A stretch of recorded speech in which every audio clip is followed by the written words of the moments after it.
Hello everyone, my name is Base. I'm a YSEALI representative from Thailand. I graduated from Faculty of Law, Chulalongkorn University. Now I'm working with an NGO in the Thai-Burma border to advocate on migrant rights and refugee rights. While my interest has always been about justice system, so to understand the gaps in the justice system, I want to look through the obstacle or challenging facing by those vulnerable groups, especially women and children. But what made me want to move from Bangkok to the Thai-Burma border is to see the migrant, like the most marginalized group, how they face a lot of challenge through the justice system. And yes, I can see a lot of problems that they're facing. While I've been doing pro bono legal service for women and children, and apparently a lot of the cases coming to me is domestic violence case. I never understand why domestic violence victims don't leave, but recently it just happened to me, so I totally understand the obstacle, and I face the challenge myself because there's lack of support sometimes. But lucky enough, I have met a lot of friends who help me empower and go through the system and fight for my rights. And one of my friends say that you have all the rights to do the right thing. So I kind of become the lawyer of my own. I surround myself with empower people. So I can see that what is the most important for victims in domestic violence is the empowerment. And apparently, I think this issue is like universal issue. It's happened everywhere. But in my country, they have this, how to say, we normalize the violence. So violence has been justified by society for a long time. Hitting a child, like abusive parenting, kind of normal.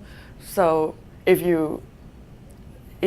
we live in a circle of the culture of violence, so I'm trying to find a way to change this, because if we let this happen again and again, it's not going to stop.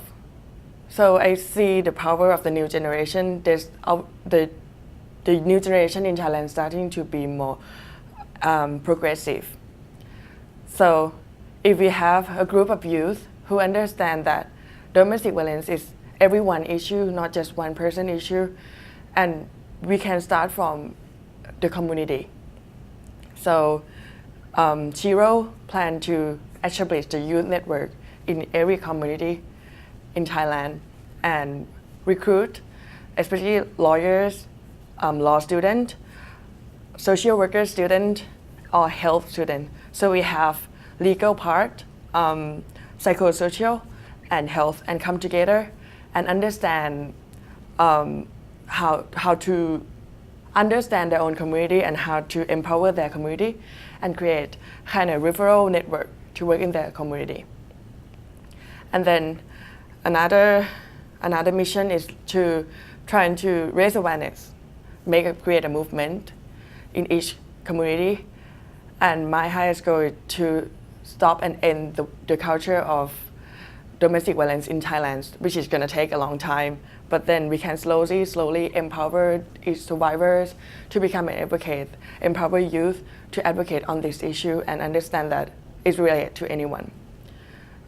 Because it's been a problem that they don't think it's relating to them because it's never happened to them, or it's fine if it's just a minor abuse. It's just, you know, it's like people don't take it seriously enough last time.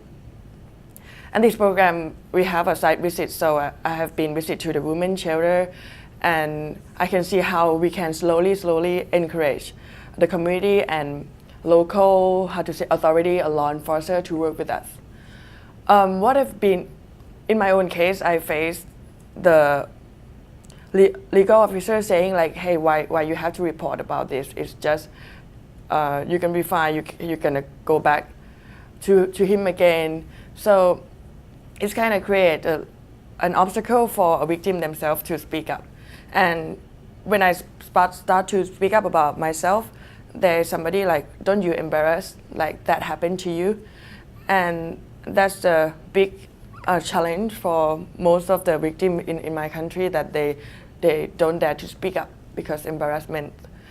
So I try to encourage everyone to put themselves under the light and break the silence and say it is okay to speak up, and then we can one day end this together. If one girl can empower hundreds of people in her community, I think like, what if thousands of you could do in their own community, and we can, like, new generation slowly start from their community and empower people in their community, we can create a big wave or change.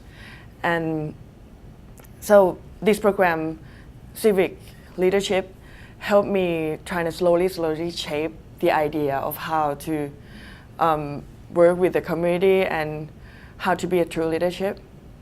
And after this, I feel like to go back to my community and really work with them.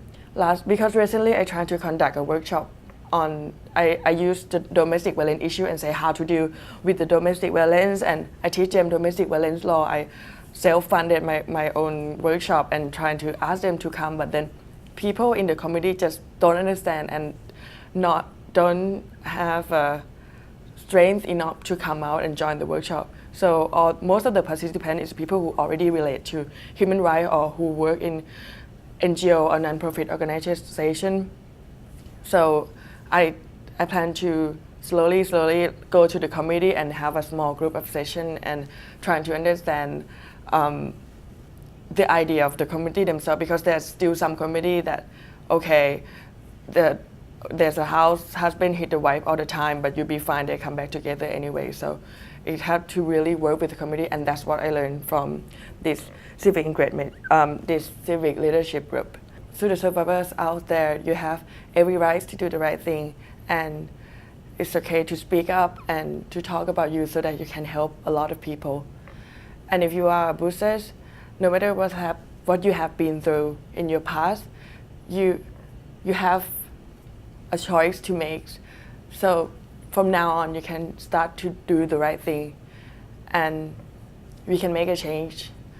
And for the new generation, I hope everyone can find themselves and what they're passionate about and start to work on it and create a better world together. I am 25 years old and I'm a survivor of domestic violence, and I'm going to keep advocate on this issue.